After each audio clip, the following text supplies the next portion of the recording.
eu queria ir ao banheiro. Não pode no banheiro. E você volta de fralda, né? Mas eu não queria fazer na fralda. Aliás, eu não tinha fralda. A minha faltou lá. Eu tive que inventar uma fralda. Mas esse é outro papo aqui. Ou quando você está correndo, por exemplo, na esteira, preso com elástico na esteira. Por que você corre na esteira? Para manter melhorar o tônus muscular, cara. Porque senão você tá falta de gravidade. Um grande problema que os astronautas têm. Você precisa correr na esteira. Todo dia os caras correm na esteira. Todo dia. Você corre, senão atrofia. Você puxa elásticos, por exemplo, também. Senão tem atrofia e aumenta a sua perda de densidade óssea. Pô, em 10 dias dá para dar tudo isso aí de problema? Dá. É mesmo? Você perde densidade óssea, você volta com osteoporose, por exemplo. Caraca. Você teve aquele problema no ouvido? Foi você que teve, né? Foi, eu tive. Eu uso o aparelho nos 2 ouvidos. Isso que ficou 10 dias, cara. 10 dias. É o que eu falo, o lance de ir pra Marte, cara. Eu chamo isso, eu dou um nome carinhoso pra ele. Eu chamo de fator tripa. Fator o quê? Fator tripa, que é o ser humano, cara. Tripa? A nossa tripa, né? Porque, assim, a tecnologia ela já tá desenvolvida, né? Mas colocar um ser humano numa nave para ir para Marte, cara... O ser humano é a coisa mais frágil que tem para voo espacial. Você tem problema com vibração, aceleração, falta de gravidade ou redução, né, da aparente de gravidade, porque as pessoas acham, quando chega no espaço não tem gravidade. Continua tendo, só que por causa da dinâmica da espaçonave, tem essa compensação de aceleração e você tem a impressão de microgravidade. Aí... você tu ficou meio surdo, foi isso? Hoje em dia eu sou quase surdo completo. Eu uso aparelho nos 2 ouvidos. Caraca, cara. O que aconteceu? Um dos efeitos do espaço é você ter alterações no sistema cardiovascular, né, com arritmias, etc. Para mim não teve problema nenhum. Alteração no sistema ósseo, né, muscular. As vértebras, né, dão uma... Atrofias, você tem perda de densidade óssea, você pode ter... Você tem um alagamento, vamos dizer assim, entre as vértebras. Depois, se você não tomar cuidado, quando você voltar, você pode ter alguma hérnia, alguma coisa estranha criada ali. Você tem problema na vista, sistema, né? Muitos voltam e começam a usar óculos, né? Tem problema de pressão no olho, pode ter alguma alteração ou algum dano no nervo óptico, conexão no nervo óptico ali atrás do olho. É problema de glaucoma, basicamente, né? Criado lá no espaço. Você tem problema no sistema hormonal, que é muito delicado, o equilíbrio, e problemas no sistema, e outros, mas um deles é problema no sistema imunológico. Eita! Então, para mim, eu não tive nenhuma das outras coisas, muito, mas imunológica eu tive. Então, quando eu voltei do espaço, eu comecei a ter alergias, que eu nunca tive antes, um monte de tipos de alergia esquisitos, comecei a ter... vitiligo, você vê, isso aqui é vitiligo. Não aparece, mas eu tenho em outras áreas, né? Axila, aqui na virilha, etc. Então, aparece bastante o vitiligo, que é resultado também do sistema imunológico. Eu faço tratamento, logicamente, para isso. E um desses efeitos é o seguinte, o ouvido, lembra da fisiologia do ouvido, né? Você olhar aqui, você está olhando para mim de frente, você tem um canal do ouvido, canal externo, tem a orelha, e depois o canal externo do ouvido, que tem mais ou menos 4,5 centímetros, de 6 a 8 milímetros de diâmetro. E aí ele tem uma configuração mais ou menos assim, aí você chega no tímpano, aí no tímpano você tem aqueles ossinhos no ouvido médio, né? Estribo, né? e a bigorna lá, e aí eles conectam na cóclea, no ouvido interno, e aí transmite a vibração, eles transmitem para lá, e aí isso aqui vai para o cérebro e assim por diante, na cóclea ali. Meu ouvido médio e interno, perfeito, não tem problema nenhum.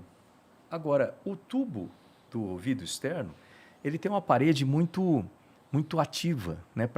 Porque você tem que soltar cera e etc. Então, tem uns pelinhos lá, ou seja, é uma parede muito ativa.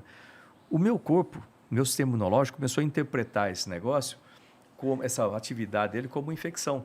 Caramba! E aí ele começou a atacar a parede do ouvido do canal externo. E aí, quando ele ataca, o corpo reage e produz o quê? Pele de cicatriz. Aí ele ataca mais, aí produz mais pele de cicatriz, aí ataca mais, vai fechando. Caramba. Então, Entendi. Caraca! Essa é uma estenose, chama estenose, né? Provocada por isso.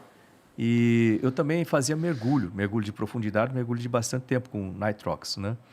Isso também é outro fator contribuinte. Para se preparar ou fazer de hobby? Faz parte de treinamento também. Eu gostava também de fazer, fazia as duas coisas, né? De hobby também. Mas É outro fator contribuinte para problema de ouvido. O fato é que os meus 2 ouvidos foram fechando. Eu fiz uma cirurgia primeiro lá em Houston, com um dos médicos de lá, da própria NASA. Aí abriu, demorou um ano e pouco, ela começou a fechar de novo. Aí eu fiz mais 2 cirurgias no Brasil e agora eu não posso mais fazer cirurgia, que todo o entorno tem uma estrutura em volta, né, do tubo, ele já está danificado, então não adianta mais fazer cirurgia. Eu uso o aparelho, ajuda, mas ele já está perdendo a efetividade, tem que ficar com ele no máximo, tem que regular com certa frequência. A próxima solução é colocar um sensor ósseo, né? Então, você faz um implante ósseo e um sensor você ouve pelo osso, que a gente consegue ouvir pelo osso também, né? Então, sensor pelo osso. Cara, vai virar um ciborgue. Legal. É isso aí, cara, porque imagina o cara viaja 7 meses, chega em Marte...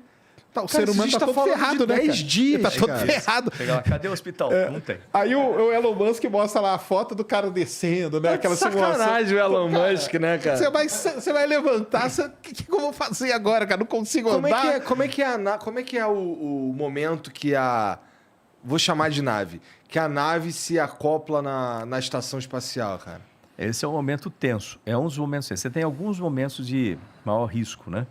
Um deles é a decolagem, logicamente. Por quê? Porque você tem muito combustível ali queimando embaixo de você. Se aquele negócio explodir, está sentado numa bomba. Não é uma boa coisa. Outro momento tenso é quando, ninguém fala muito disso, mas quando você reconfigura a espaçonave, quando você chega no espaço. Porque se tiver algum problema de reconfiguração, abertura de painel solar, ou no caso do ônibus espacial, a abertura das portas do payload bay e a abertura do sistema de refrigeração que fica nas portas também, ou a soltura de antenas. Se alguma coisa dessa não funcionar, você tem que retornar. Então, é o momento que a gente fica ali, né, torcendo para tudo não dar dá certo. Merda, porque eu não quero voltar, né?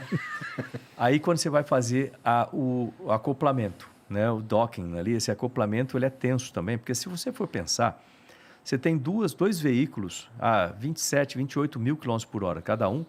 Se você pensar em termos de vetor, você tem 2 vetorizãos assim, muito grandes em termos de velocidade, né? Velocidade grande naquela direção. Assim. Então, e você fazer o encontro de 2 espaçonaves não é a mesma coisa de você fazer, por exemplo, que eu já fiz, fazer reabastecimento em voo. Você tem lá uma mangueira com uma cesta, aí você chega com o avião, com tem o drog e o probe aqui, né, que você vai conectar lá. Você é mais intuitivo. Tipo assim, se eu puxo o avião para cima e dou motor, ele vai para lá. Se eu acelero, ele vai para frente aqui, né? E assim vai. No espaço não é bem assim, né? No caso do espaçonave, é diferente. Só para entender de uma maneira mais simples, você tem... ele não é exatamente circular, mas vamos supor uma órbita circular. É uma elíptica com excentricidade praticamente zero. Então, uma órbita circular, 2 órbitas circulares aqui. Para eu sair dessa altitude e chegar naquela outra, eu não dou motor para cima, né, no Z ali. Eu dou motor para frente, eu acelero, aumento a velocidade, aí ele estabiliza mais alto. Aí, para você encontrar as 2 espaçonaves, quando você vê os gráficos de docking, você vai ver um tipo de uma senoide, um negócio meio esquisito. Se eu quero chegar lá, eu dou mais motor para frente. Aí ele vai para frente, mas vai subir. Né? Aumenta a velocidade aqui, mas vai subir. Aí eu consigo acompanhar o outro. Porque se eu der o motor só para cima, eu fico para trás e vou para outra posição. E gasta muito mais combustível. Caralho, complexo. Então é complexo para você conectar. Tese de doutorado do Buzz Aldrin. Isso aí chama rendezvous, né? Rendezvous. Uma tese de doutorado significa que de fato é complexo. Né? E ele conseguiu resolver esse. Como você tem 2 espaçonaves em grande energia lá, você não pode ter uma colisão com alta energia uma com a outra, né? Com diferença de energia muito grande. Para isso, então, o sistema começa a 400 quilômetros de distância, você começa a acompanhar a estação espacial já nos sistemas da espaçonave, está sendo acompanhado pelo chão, e a gente começa a tentar ver no visual também. O Soyuz tem um periscópio em cima, uma coisa interessante, tem um periscópio também, você consegue enxergar no visual, além dos sistemas. Aí você começa a ver uma estrelinha só assim, que é a estação espacial. Ela brilha quando ela está com reflexo do Sol, né, na atmosfera. Se estiver lado escuro, não. Né? E aí, nessa hora, 400 quilômetros, o sistema não aponta uma espaçonave para outra, ele aponta a uma certa distância lateral. Porque se der qualquer zebra, você vai passar pelo lado e não vai bater. Não bate. À medida que você vai chegando mais próximo, onde você tem os sensores com mais precisão, você tem uma coisa que a gente chama... Bom, veja, à medida que você vai chegando mais próximo, você vai ter mais definição do posicionamento das duas espaçonaves, aí o sistema começa a trazer mais próximo o ponto de encontro. Né? Quando você chega a 75 metros, né? Quando você está a 75 metros, aí está realmente apontado a espaçonave para onde você vai querer docar. Tem algumas manobras que a gente faz no final ali para ajustar o posicionamento da espaçonave, mas 75 metros é onde define. Eu vou docar, eu vou acoplar naquele local ali. E aí é bacana assim, né? Deixa eu ver se eu consigo falar com palavras aqui o negócio. Você tem o hatch, onde você vai encontrar as duas espaçonaves, vai abrir a porta, a escotilha das duas. Em cima do hatch, na estação espacial, você tem, parece um símbolo da Força Aérea Americana, vamos dizer assim, um alvo, tem uma bola e um negócio assim comprido. Você pode usar aquilo para você medir distância, fazer uns calculinhos ali. O sistema ele calcula a velocidade de aproximação, e distância da aproximação e o ângulo. Tá? E o sistema vai automático, mas ele pode trabalhar em modo degradado, onde perde a distância, perde ângulo, por exemplo, e você tem que assumir uma parte ou assumir tudo, para ir manual para lá. Nesse caso, cada tripulante tem uma função para fazer ali. O bacana desse negócio é que eu gosto de coisas simples. Coisas simples, engenharia funciona bastante com coisas simples. Então, você imagina assim, aqui está o alvo, né? Aquele alvo que está lá em cima. Lógico que não é exatamente isso, mas você tem algo assim, né? Onde você tem um círculo aqui no meio. Aqui, imagina que isso aqui é um círculo. Tá. E você tem a parte reta aqui do lado. No meio do círculo, você tem um pino. Aquele pino, o que ele indica para você? Isso aqui te dá a distância e esse pino te indica o ângulo. Se você está aproximando no ângulo correto, esse pino aparece como um ponto aí para você. Se você estiver aproximando muito baixo, ele vai mudando. Ângulo errado, ele aparece como um risco. Então, você consegue ver se eu estou certinho ou se eu estou no ângulo errado. Então, você pode usar aquilo. E aquilo você vê pelo aquele sistema visual aqui em cima, né? E você vem aproximando, a velocidade é de 0,3, se eu não me engano, metros por segundo, é mais ou menos a velocidade de um homem andando. Né? Isso diferencial. E as duas espaçonaves estão a 28 mil km por hora. Se você errar um pouquinho o ângulo, com esse vetorzão desse tamanho, perceba que num instante você vai ter uma distância muito grande aqui. Então você não pode errar ângulo. E a velocidade você vem controlando para ficar com pouca diferencial. Aí ele vai aproximando. Quando dá o contato, as duas se encontram. No lado da estação espacial, você tem um cone, assim com um buraco aqui dentro. Na Soyuz, você tem um pino na frente, né, com uma cabeça assim. Né? Coloca aí, Jean. Escreve aí, ó, Soyuz aí, ó. Dá para ver aí. S-O-Y-U-Z, né? E você bota sistema de acoplamento. Docking, assim. Coloca Soyuz Docking. Docking System. E aí você tem aquele pino com aquela bolinha aqui. Aí ele vem chegando. Se você errar um pouquinho o ângulo... Olha, tá vendo o pino ali, ó, na frente dela? Legal de ver, ó. Lá. Tô vendo. Tá vendo o pino lá? Aquele pino, ele vai encaixar nesse cone. Se você errar um pouquinho o ângulo, quando ele bater aqui no cone, ele automaticamente vai ser levado para o centro do cone.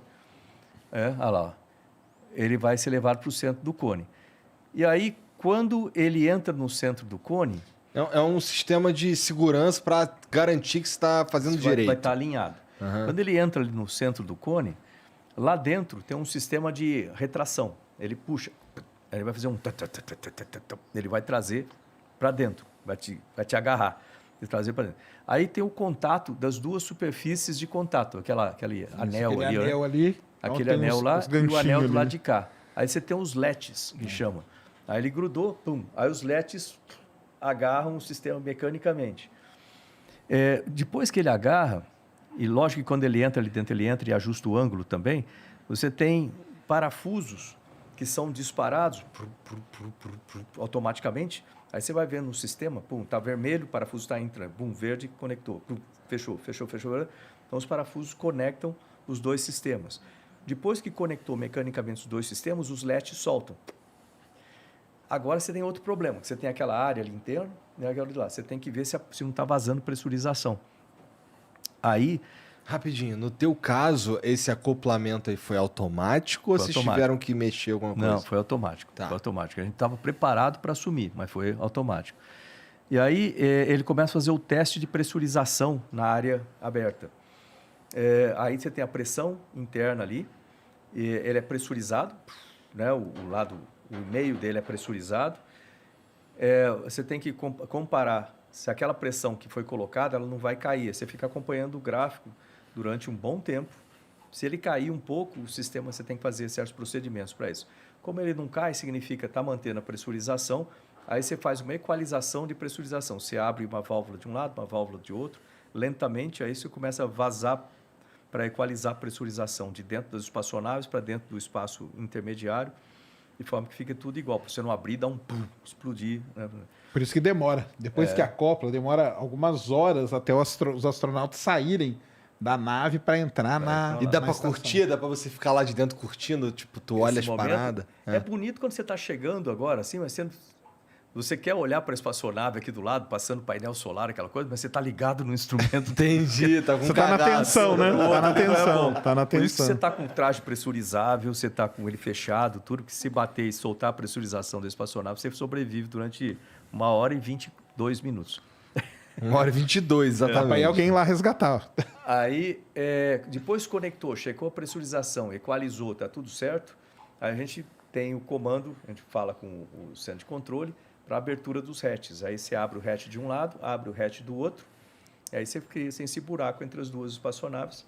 Aí a gente passa a galera. por ali. Entendi. Lembrando que também, no que conecta, caralho, que maneiro, algumas outras coisas conectam. Conecta a parte de energia, conecta a parte de gases, conecta a parte de combustível. Então, eu posso transferir combustível da Soyuz para a estação espacial ou vice-versa. Então, porque a nave ela fica lá acoplada há algum tempo também, entendeu? Algumas ficam 4 meses, algumas ficam 6 meses e tudo. Então é muito legal. É uma tecnologia... Não, é um negócio bacana quando você vê ali funcionando isso aí tudo. Ele é tudo crítico, né? Tipo assim, as coisas, se falhar uma coisa... Deu merda. Mas é tudo crítico. Mas... Existem astronautas que voltam? Como assim? Voltam para que a estação? vão em mais de uma missão? Tem vários. É? Tem um cara, por exemplo, o Sergei Krikalev. O Sergei, ele passou... Pô, eu acho que foi um dos caras... Depois teve depois teve o Scott, né? Também ficou bastante. Mas foi um dos caras que ficou mais tempo no espaço. E ele é um cara interessante, porque cada organismo reage de maneira diferente. Então, você vê... Isso a gente vê na volta. Quando volta, galera, você vê que um sai bem, um sai meio baleado, né? O outro sai meio... E você vê que... eu, por exemplo, tive esse problema, outros têm outras coisas e tal. O Sergei, que era um cara... Eu não sei, acho que ele foi construído para o espaço. Porque ele não teve efeito, tipo assim, você vê um cara forte, um cara parece jovem, ele é bem mais velho que eu, mas parece jovem, não teve efeito nenhum, praticamente, do espaço. Interessante. É interessante, é um caso de estudo. Né? O Scott Kelly voltou, começou a usar óculos, né? Mas é uma coisa... Passou um ano, né? Mas ele teve vários probleminhas também. E a tua volta? Aí tu voltou. Beleza. Como é que foi quando tu chegou aqui? Aí você tem a adaptação inversa, né? Você tem que readaptar aqui.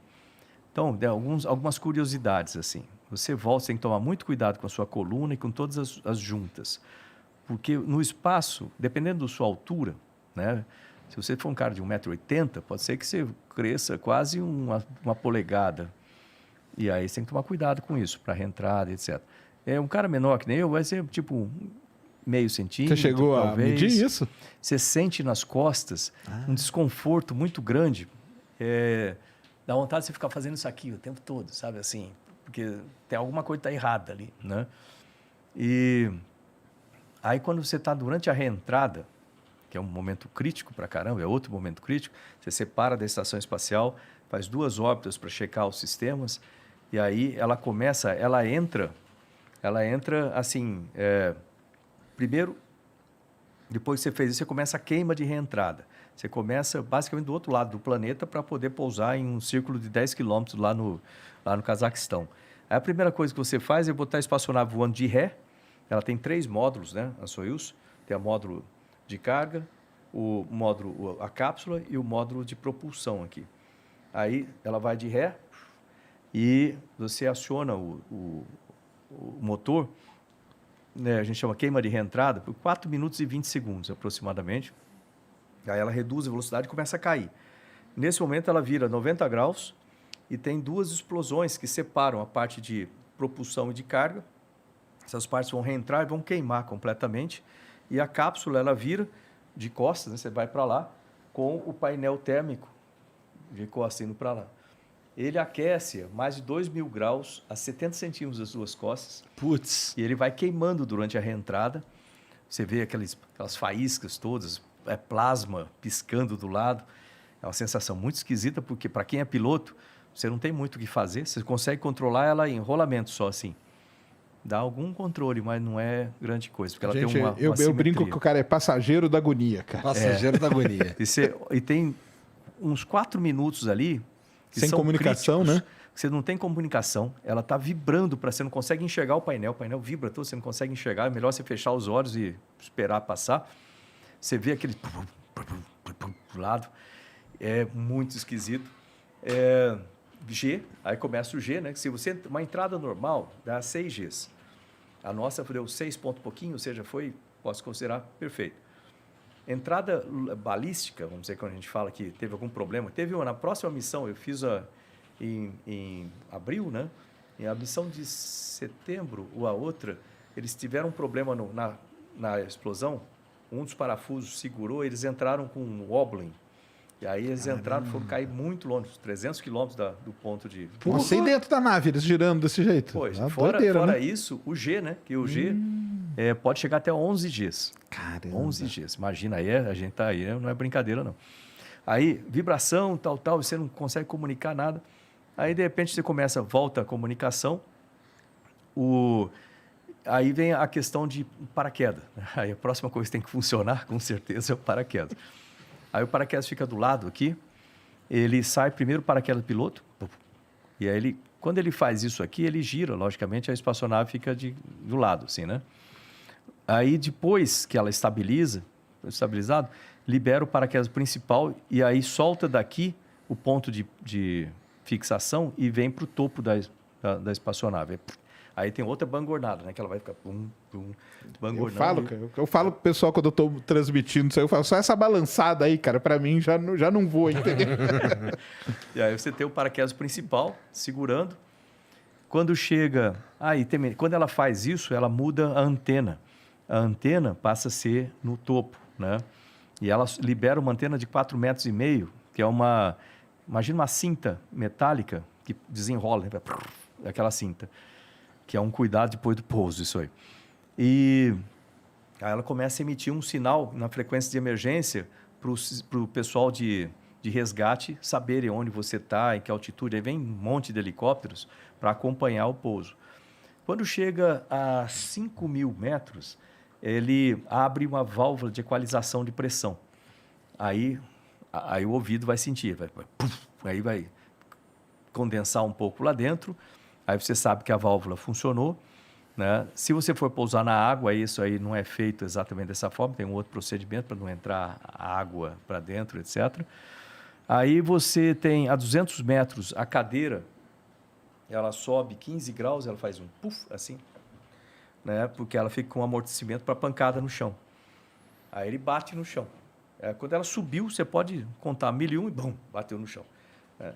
Bate, sobe tudo, né? Aquela coisa. No meu caso, tinha a carga que eu tinha amarrado, então não posso reclamar de ninguém.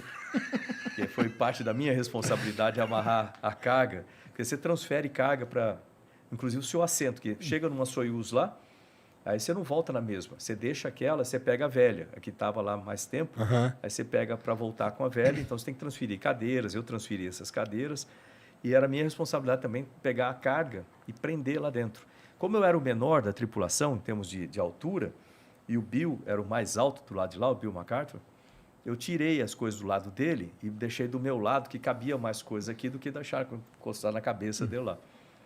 E eu amarrei, você amarra no espaço em 0G, é uma situação, né? Você prende ali. Quando o pouso que dá essa pancada, soltou e caiu de carga em cima de mim. Caramba! Aí eu tô lá, né? Deixa eu ver, pé funcionando. Né? Perna funcionando, mão funcionando, tá tudo no pescoço, tá ok. Aí o pessoal vem e bate, né? Demora um tempinho, eles batem na janela assim.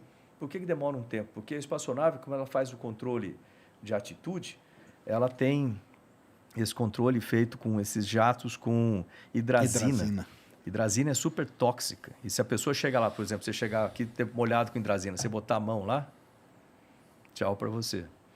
Na China, muita gente morre assim, cai uns pedaços de foguete com hidrazina e a galera chega para pegar. O que é exatamente a hidrazina? Hidrazina é um combustível.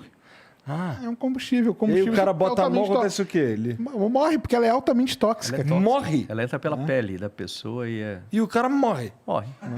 Caralho. Por isso que quando... Viagem, mano. Quando você vê caiu um foguete e tal, não chega gosta perto, do foguete, irmão. Não mexe, deixa lá. É isso aí. Aí que chega o pessoal todo equipado com porque era medidores, química, né? Eles vão passar um material lá que tira esse negócio, um material químico também que vamos dizer assim, contrabalanceia esse negócio, elimina esse risco.